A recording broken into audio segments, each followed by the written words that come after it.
here we go. Ladies and gentlemen, thank you for tuning in to another episode of Pitch Slap.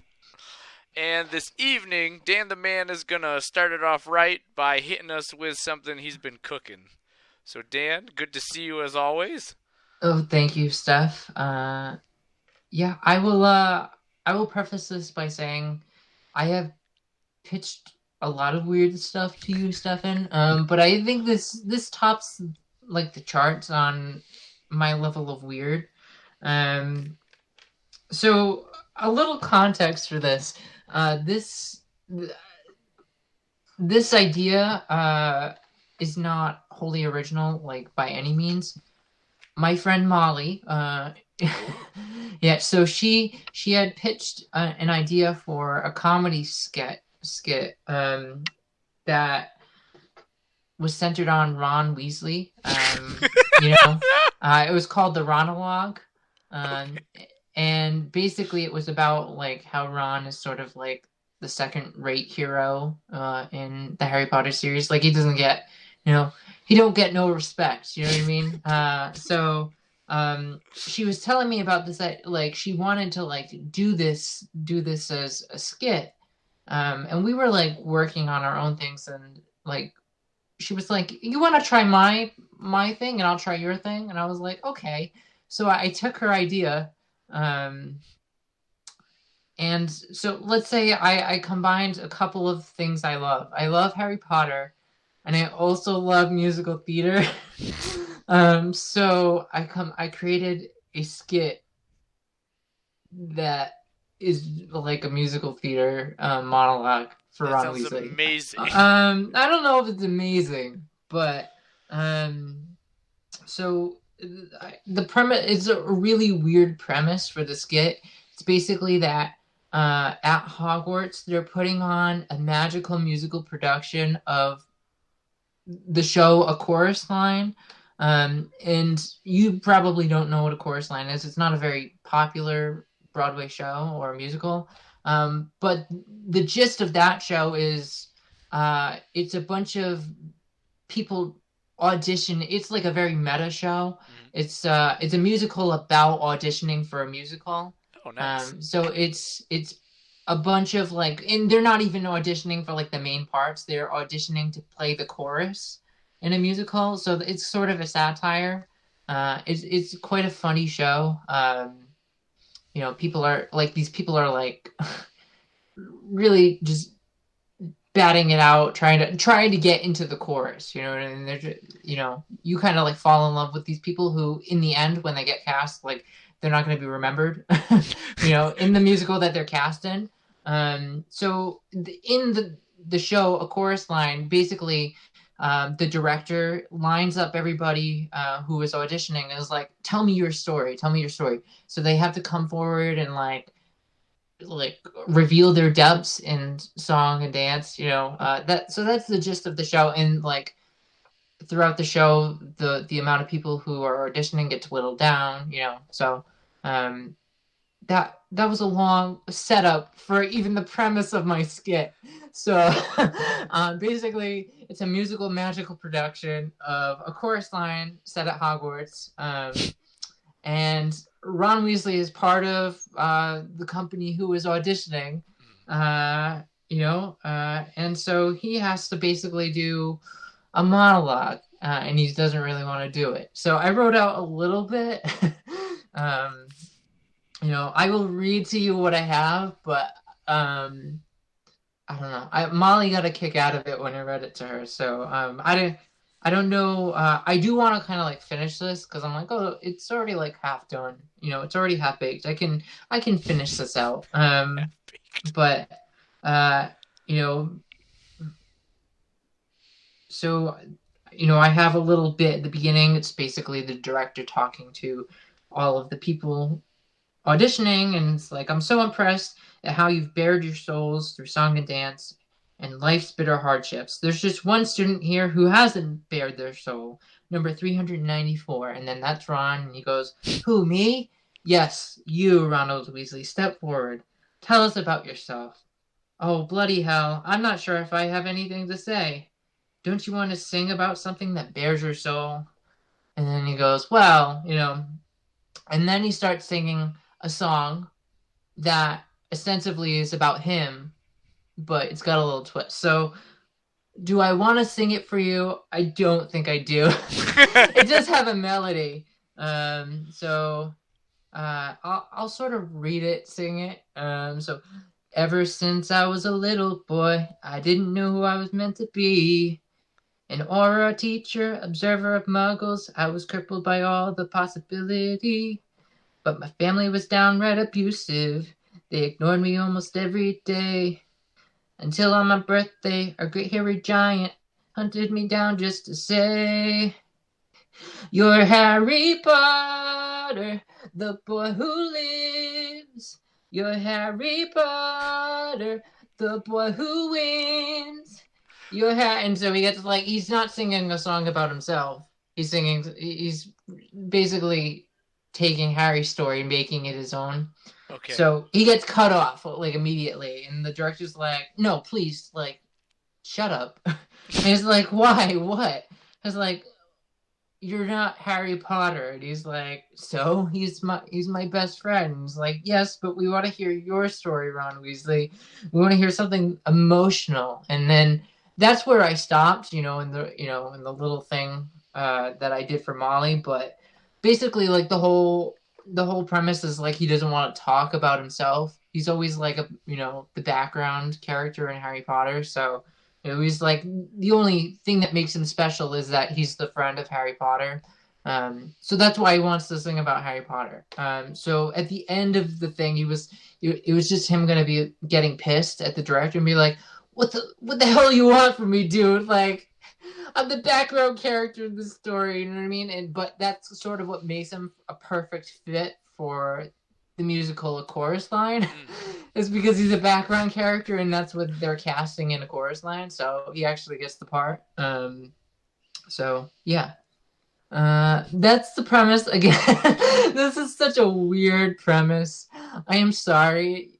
I have shuttled you into two corners of fandom that you're probably not well versed in, musical theater and Harry Potter. So I'm sorry to do this to you, Stefan. No, man. So feel free to give me your thoughts. I am thoroughly embarrassed. I feel like you need to pat yourself on the back, one, because you have a very nice voice. No, I was not. Well, that was not a Thank you, Stefan. Which means you only can do better, is what I'm hearing. You can only sing better. But I was impressed with that. I seriously mean that. That was pretty good. You're right. I do not know a ton about musical theater per se. I've seen a couple musicals, and Harry Potter is definitely a fandom I tiptoe in and around and about, and not in tiptoe. I do not dip my whole foot in by any means, but I know the basic premise of it. I think it's a really creative idea, right? It's I was the number 2 dude, in saving, Muggledom in Hogwarts, and I can totally play just a background character, but it's yes, but what's your story?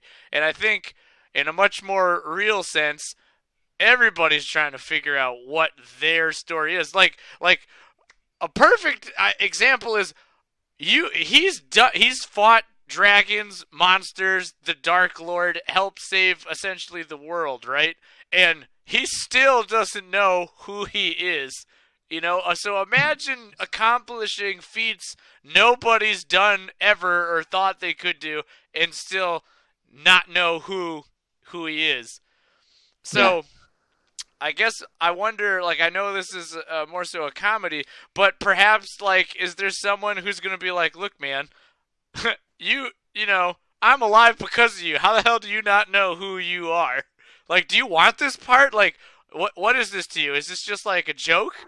Maybe someone, I don't know if in the play, right? Or how you're thinking, is there a break? And then he gets to retry it, or no? Is that not a thing? Yeah. So it was just going to be a skit. It was a few minutes long, you know what I mean? So not a full out play, but when the person is like, no, no, no, tell us your story, he was gonna be like, okay, you want to hear about when my sister almost died in the Chamber of Secrets? And they're like, yeah, that's a perfect story to tell. So he's like telling that story, but then he spins it again, like he saves his sister when that wasn't him, that was her.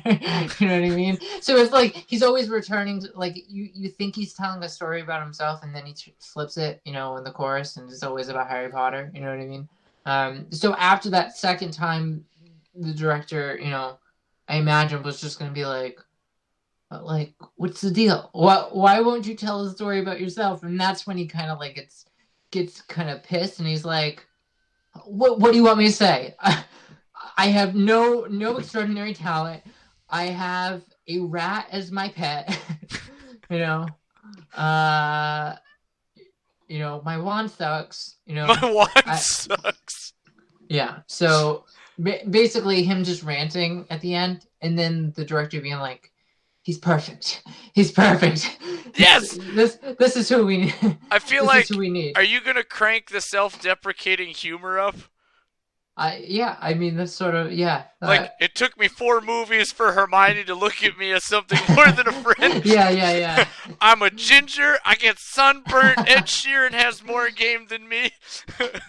Yeah, that's sort of like where it was leading at the end, so I just like what you just threw down, yeah. I think you will have a lot of fun with that. Like, I look forward to him, the snapping, right, where he's like, finally comes out with all the things he's ashamed of, like...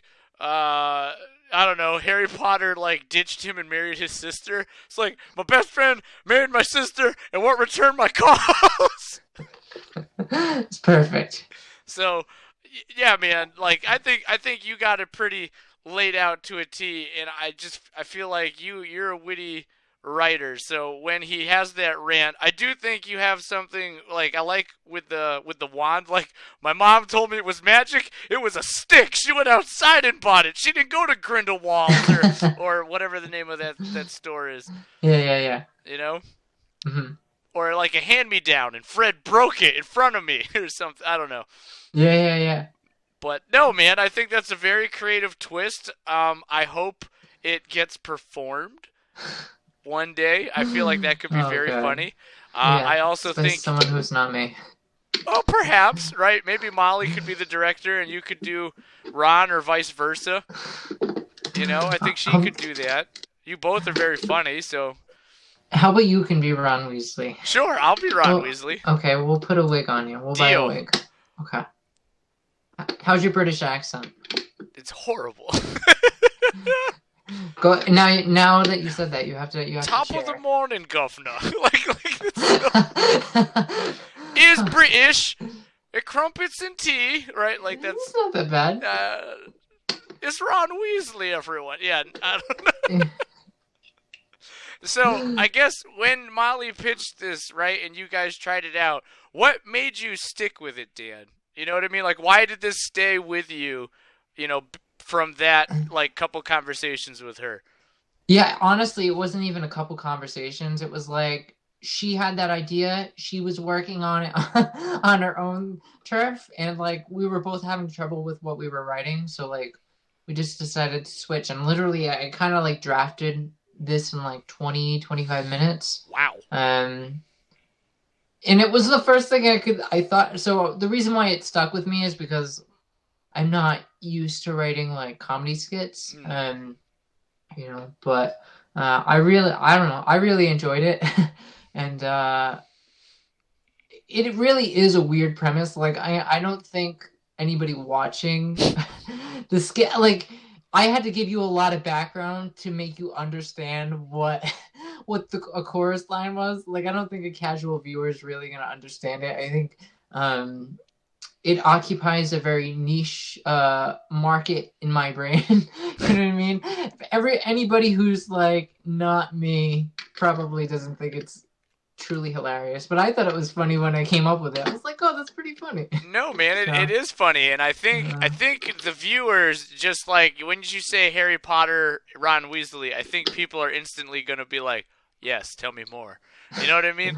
Like, just because, like, I perhaps don't know what a chorus line is. I guarantee you a lot of people ideally watching this, do. But like it wasn't like long-winded or anything. It was like, hey, basically, it's a musical about these people auditioning to play background characters in a musical, such as the chorus. And yeah, I understood it from that. Like it was pretty good. So you just pitched it like 10 times shorter than I pitched it to you. So I don't think so. You synthesized what I was trying to get at. That's the core of the show, A Chorus Line. All right, so there. Check out A Chorus Line if you haven't. But also, I think people are dying to see Ron Weasley get his own little like side thing. Like this is a cool piece of like fan fiction. Like, after the Dementors in Voldemort, what happened to our heroes? Do we know that? Well, they show like a 19 years later thing with who gets together with who. Okay. Yeah, but I mean, honestly, this is so in the depths of fan fiction. It doesn't even matter. Like I can make up, I can make up a lot of stuff, and as long as it has the name Ron Weasley attached to it, I know I would like to see Rupert Grint get his just due. So, Rupert, if you're out there, hit Dan up because he's got some magic to spit at you. Rupert, feel free to decline the offer. Ooh, or Ed Sheeran, right? You gingers got to stick together. You could play Ron Weasley in the play. Yeah, I guess so. If we can't offer you any compensation, Rupert Grint or Ed Sheeran, but if you're interested, hit us up. Yeah, no, I think they'd both hit out of the park, and I'm sure one of them has music training. I think Rupert Grint probably could do pretty good too. Yeah, I don't have a lot of faith in Ed Sheeran's acting ability, especially after his Game of Thrones came out. Yeah, that was bad. Oh man, was it bad because of him, or was it bad because of the direction? That's what I'm curious about. Like, I think it was bad because he was the cleanest guy at that campfire, and they just came from a battle. I think it was a bunch of things. I think it was just a stupid idea. This could be his redemption, though. Yeah, maybe. The redemption of Ed Sheeran in a fantasy-esque, property. Yeah. Right? Mm-hmm. This should become a Twitter campaign. 100%. Make Ed Sheeran connect.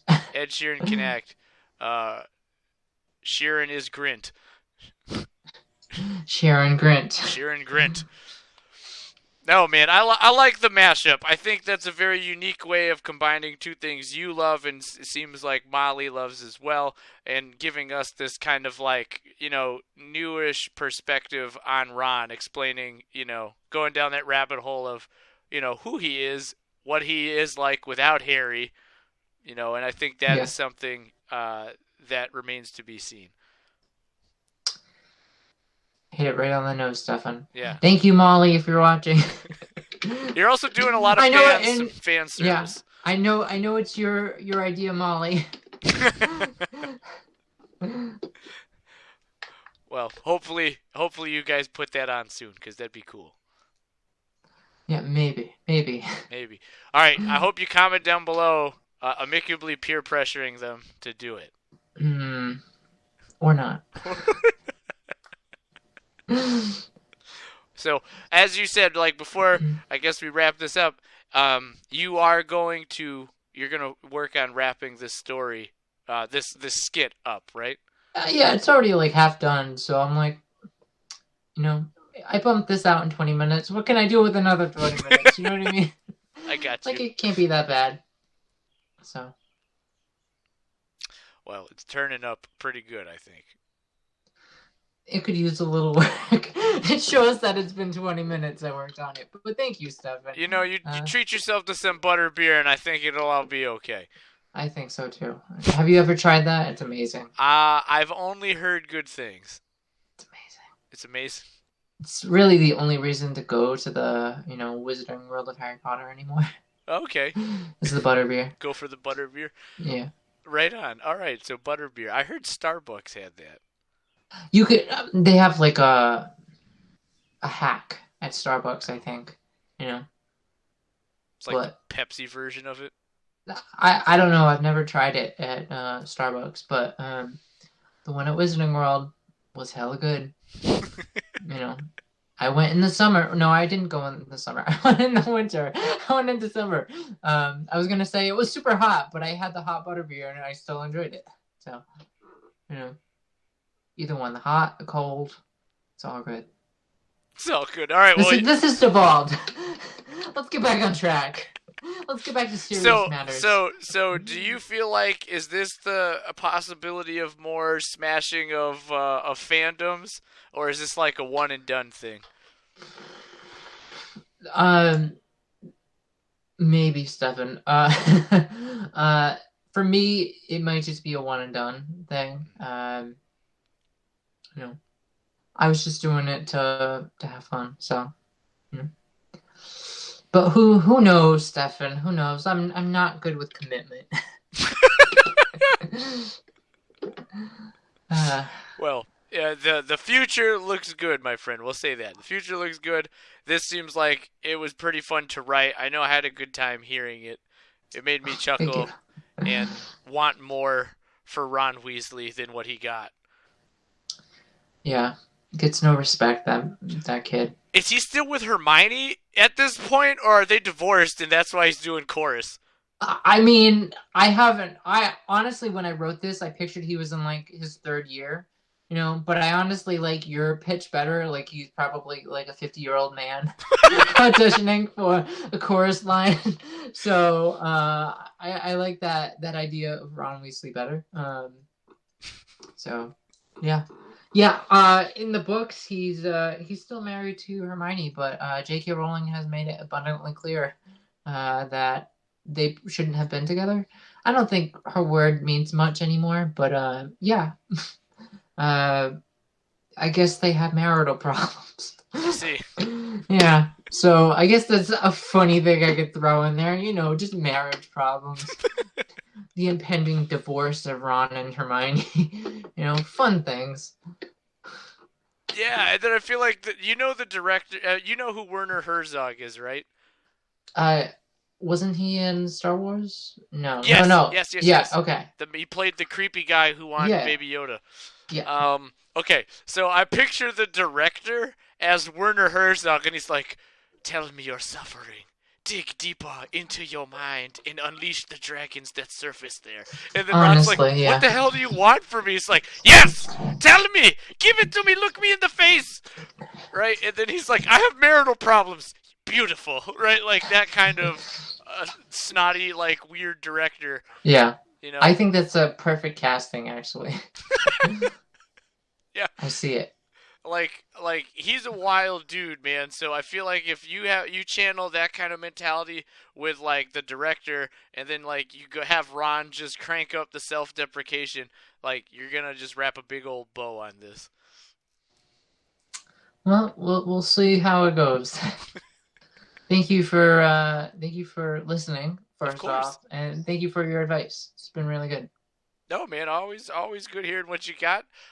Guys listening, first ever Harry Potter chorus line mashup continuation of the Ron Weasley story.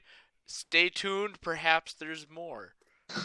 They're begging for no more, but yeah, perhaps. This has been an episode of Pitch Slapped. Thank you for joining us, and stay tuned for more fun in store.